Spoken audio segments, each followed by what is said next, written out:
My name is Kyle Matthews. I'm one of several ministers at First Baptist Greenville. I understand Baptists have already been the subject of some jokes, which is perfectly appropriate. Baptists are a free church tradition historically, which means that the autonomy of the local church is respected, the autonomy of the local believer, the personal believer to make their own decisions.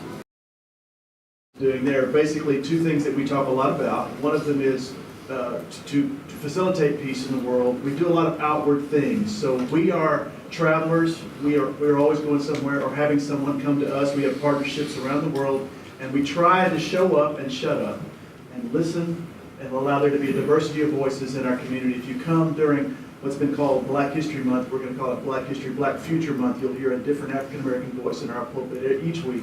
We're trying our best to be people who listen first. And by the way, that's a great new website that some college students have started. It's non-religious, but it speaks to everything I've heard.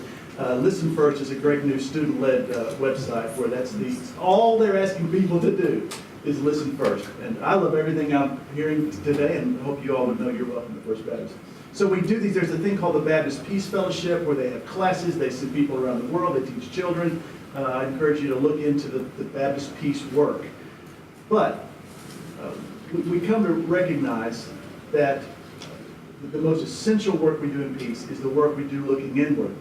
And introspection is not the thing most people associate with Baptists, but it is where we're trying to grow.